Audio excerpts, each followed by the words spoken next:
Oh, hi there. Greetings and salutations. This is Military Movie Talk, and this is three movies I hate that everyone else loves. This is part two, the first part being three movies I like that everyone else hates. If you haven't watched that video yet, then pause this video and go watch that one real quick. Or don't. I'm not your dad. I'm not going to tell you what to do. Now go ahead and hit that like button. Once again, I just thought this would be a fun thing to talk about. Tactical analysis will return next time, but this is my response slash tribute to Doug Walker, aka the Nostalgia Critic, and his challenge to discuss movies that you like but other people don't, or vice versa, films you don't like that people do, and why you think that is. That's about all there is to it. These three films that we're going to be talking about are in no particular order. They're just ones that have always stood out in my mind as things that a lot of people really enjoy, but I just can't get behind for one reason or another, and we're going to talk about them now. Alrighty then, let's dive in. Number the first one, RoboCop. See, maybe this is one I just need to rewatch since I haven't watched it in a while, and maybe it's one of those you just had to have been there, but I don't get it. I don't hate this movie, to be fair. I just can't really get into it. And I think it also hurts my position that I've never really heard a good articulation of why people like it.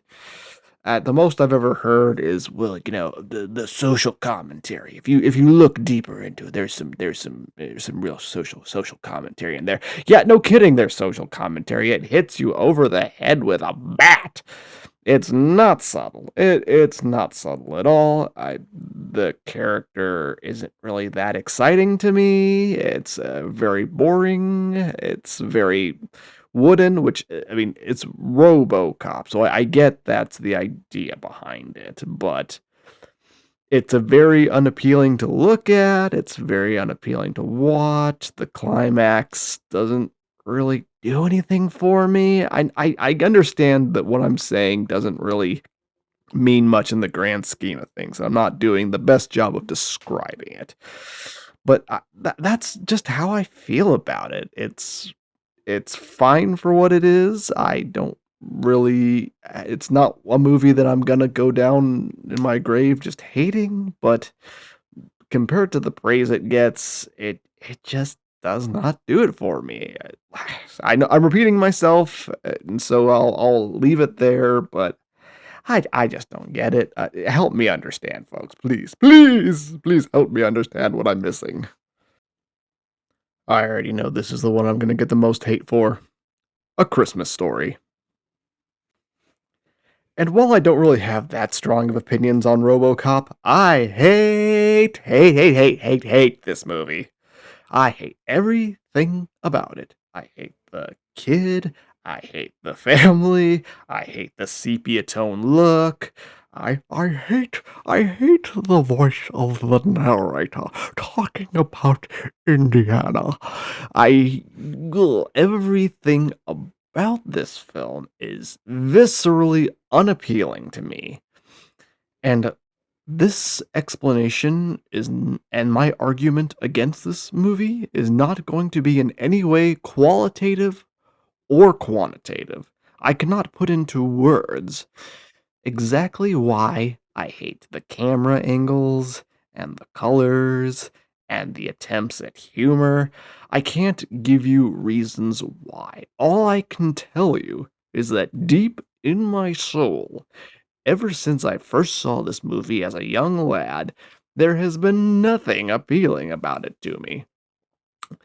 And for everyone out there who loves this movie, who is going to come at me because I hate it, that's fine.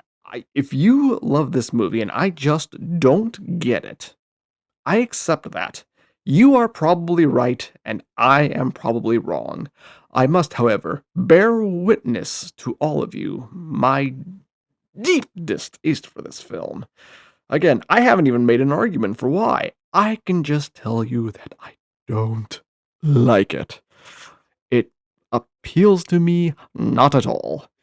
The only thing that gives me any pleasure in watching this movie is when the bully appears and his stinger is Peter and the Wolf music, and at least that's good music. At least that makes my brain do a little bit of a happy. Everything else about the Chinese restaurant and the kid getting his tongue stuck on the pole, everything that should really bring my heart joy just sinks it down. And it's a Christmas movie. Christmas movies should bring my heart joy, but it doesn't. It just doesn't. I've carried on way too long, and I'm sorry. I know a lot of you like this. I just had to get I just had to get that off my chest. So, thank you for indulging me. On to the next one. 300. It's a comic book movie. It's a comic book movie. It's a comic book movie.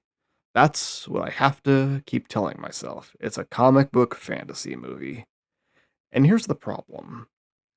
I'm fine with fantasy and comic book movies. The Lord of the Rings, probably my favorite trilogy of all time. It's fantasy. Should be fine. I even have no problem with a real historical event being a fantasy movie. Heck, a film I like, Braveheart. Honestly, that's kind of a fantasy movie. Yeah, there's no, giant rhinos or giant troll people that like are in it for no reason, but there's nothing really historical about that movie. It's a jump into a fantastical, you know, imaginary, not imaginary, but a fantastical world that even though these events really happened, they did not happen that way. It's a legend. That's what I'm looking for. It's a legend of something that actually happened. So why then do I not like 300 at all? Well, one, I've never been a fan of Zack Snyder. His style just doesn't appeal to me. I don't think there's anything wrong with it. It just doesn't do it for me. And as a armchair military historian, and by armchair I mean I'm not a military historian, but someone who enjoys it, there are certain battles in the pantheon of Western history that we just go back to in our imaginations. Battle of Hastings, Battle of Waterloo, D-Day.